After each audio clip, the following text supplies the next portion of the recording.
경기도 안성에 사시는 김민수 씨가 보내주신 이야기입니다. 민수 씨는 올해 46살로 부모님의 팔순잔치를 준비하면서 겪었던 일을 저희에게 들려주셨는데요. 정말 가슴 깊이 울림이 있는 이야기라서 여러분께도 꼭 나누고 싶어 소개해드리게 되었습니다. 민수 씨는 외아들입니다. 아버님은 올해 81살, 어머님은 80살이 되셨죠. 두 분 다 건강하시지만 연세가 연세인지라 민수 씨는 올해야말로 제대로 된 생신잔치를 해드려야겠다는 생각을 했다고 합니다. 하지만 현실은 만만치 않았어요. 민수 씨는 작은 공장을 운영하고 있는데 요즘 경기가 워낙 어려워서 매달 운영비 내기도 빠듯한 상황이었거든요. 아내와 상의해봐도 답은 뻔했습니다. 여보, 마음은 굴뚝 같지만 우리 형편에 큰 잔치는 무리야. 그래도 민수 씨는 포기할 수 없었어요. 부모님이 평생 고생만 하시면서 자신을 키워주셨는데 팔순이라는 큰 생신을 그냥 넘길 수는 없다는 생각이었죠. 결국 동네 작은 회관을 빌리고 음식도 최대한 간소하게 준비하기로 했습니다. 잔치 일주일 전부터 민수 씨는 잠을 제대로 못 잤다고 해요.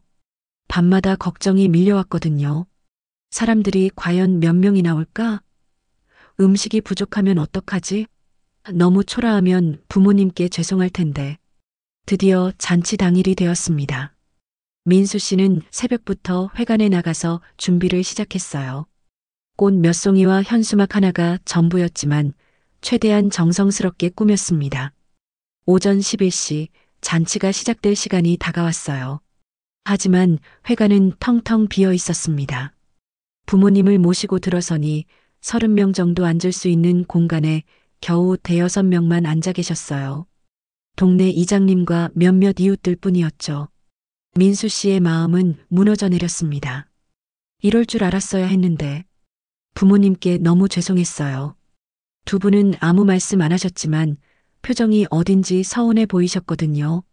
어머님이 조용히 말씀하셨어요. 민수야, 괜찮다.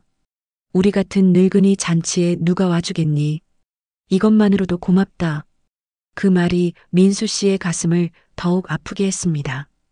평생 고생만 하시면서도 불평 한 번 안 하신 부모님께 이런 초라한 잔치밖에 해드릴 수 없다니.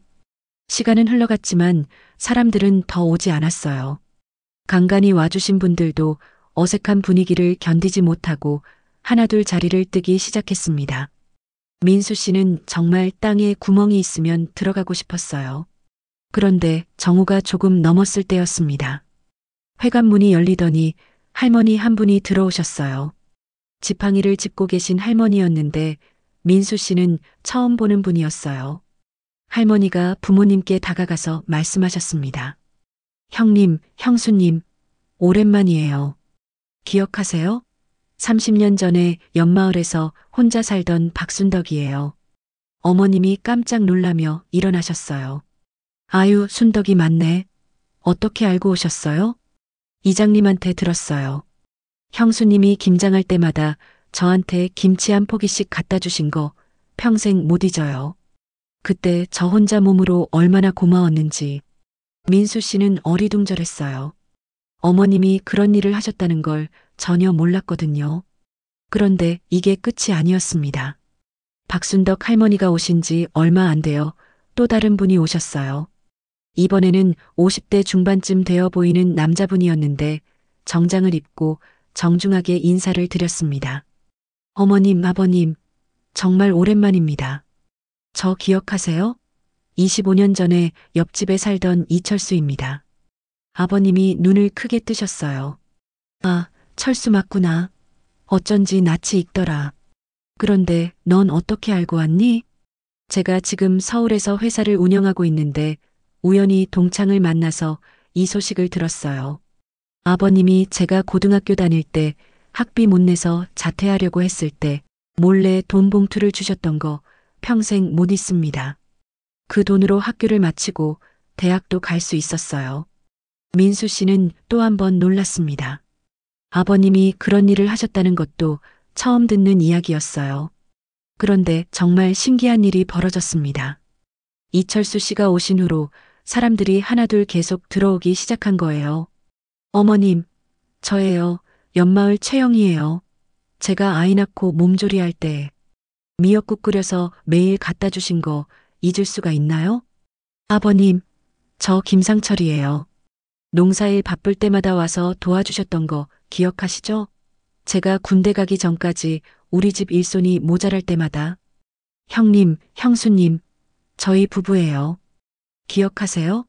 15년 전에 교통사고 나서 병원비가 없어서 걱정하고 있을 때 조용히 도와주셨잖아요. 계속해서 사람들이 몰려왔어요. 민수 씨가 전혀 모르는 분들이었지만 모두들 부모님의 은혜를 기억하고 있었어요. 어머님이 겨울마다 연탄 몇 장씩 갖다 주셔서 아버님이 농기구 빌려주시고 고장나면 직접 고쳐주시고 우리 아이가 아플 때 새벽에 차로 병원까지 데려다 주시고 집 짓는다고 하니까 품앗이도 안 했는데 와서 도와주시고 사연은 끝없이 이어졌습니다. 민수 씨는 그제야 깨달았어요. 자신의 부모님이 평생 얼마나 많은 분들에게 도움의 손길을 베풀어 오셨는지를. 30분도 채 안 되어 회관은 가득 찼어요. 자리가 모자라서 의자를 더 가져다 놔야 할 정도였습니다. 늦게 온 분들은 뒤편에 서서라도 자리를 지키셨어요. 그런데 더 놀라운 건 이분들이 그냥 빈손으로 온 게 아니었어요.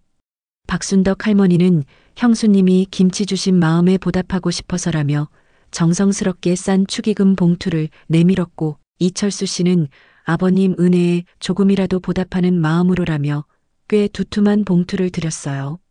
다른 분들도 마찬가지였습니다.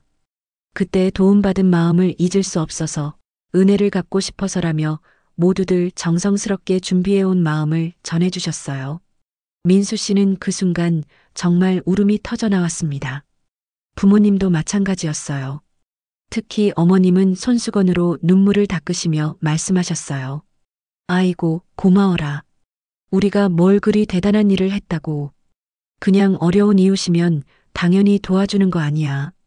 아버님도 목이 메어 말씀하시기 어려워하셨어요. 우리는 평생 가진 게 없어서 너희들한테 미안하기만 했는데 이렇게들 기억해주고 와주니 정말 고맙다. 그때 이철수 씨가 일어나서 말했어요. 아버님, 어머님 덕분에 제가 지금 이 자리에 있을 수 있어요. 그때 학비 도움 안 받았으면 제 인생이 어떻게 되었을지. 저뿐만 아니라 여기 계신 모든 분들이 두 분의 은혜를 받으신 거예요. 다른 분들도 고개를 끄덕이며 동조했어요.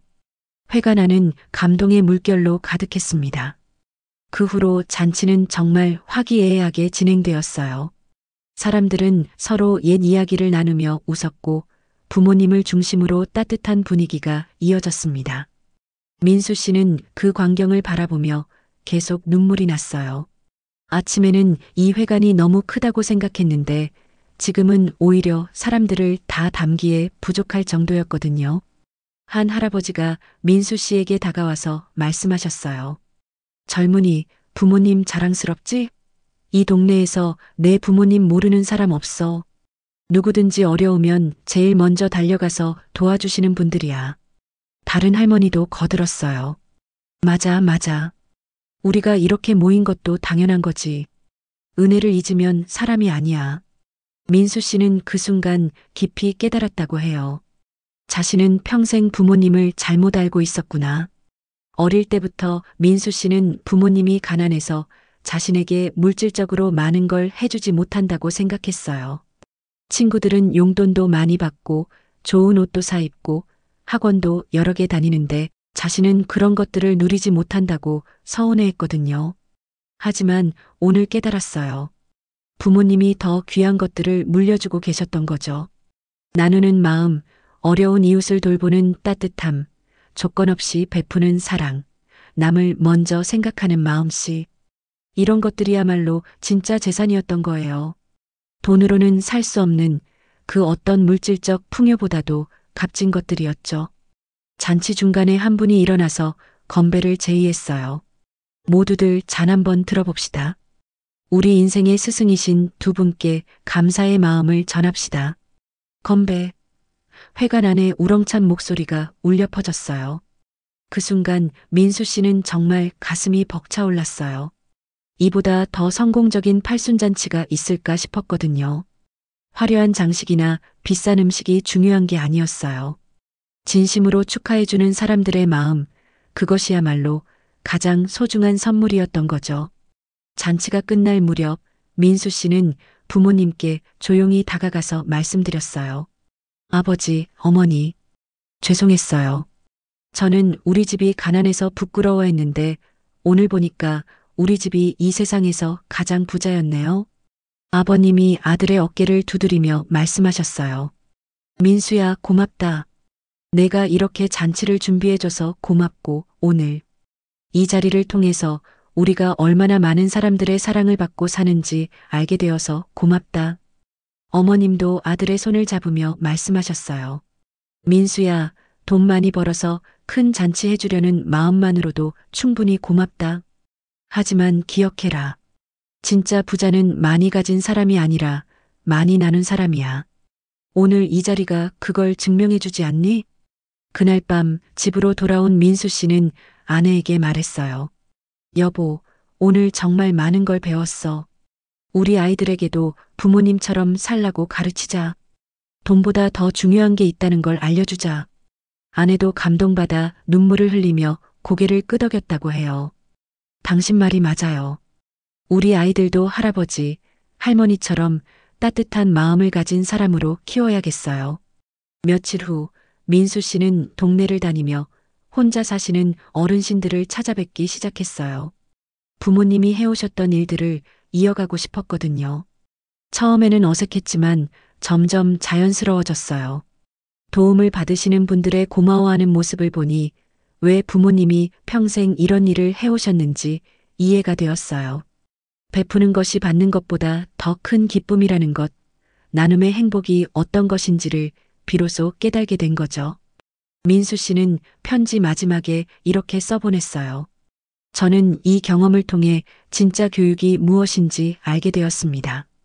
부모님은 말이 아니라 행동으로 평생에 걸쳐 저에게 가장 소중한 가치들을 가르쳐 주셨습니다. 이제 저도 그 가르침을 실천하며 살고 싶습니다. 이 사연을 듣고 있으니 정말 가슴이 뭉클해집니다. 요즘같이 각박한 세상에서도 이런 따뜻한 이야기가 있다니. 민수 씨 부모님처럼 평생을 남을 위해 베풀며 사신 분들이야말로 진정한 부자인 것 같아요. 물질적인 풍요보다 마음의 풍요가 가진 것보다 나눈 것이 더 큰 의미를 갖는다는 걸 보여주는 아름다운 이야기였습니다. 여러분, 우리가 부모님을 생각할 때 너무 당연하게 여기는 건 없는지 돌아봐야 할 것 같습니다. 말없이 헌신하고 자신은 뒤로 한 채 남을 돕고 자식만 바라보며 살아오신 부모님들. 그분들의 삶은 그 자체로 존경받아야 합니다. 오늘이라도 부모님께 한마디 해드리면 어떨까요? 아버지, 어머니 고맙습니다. 사랑합니다.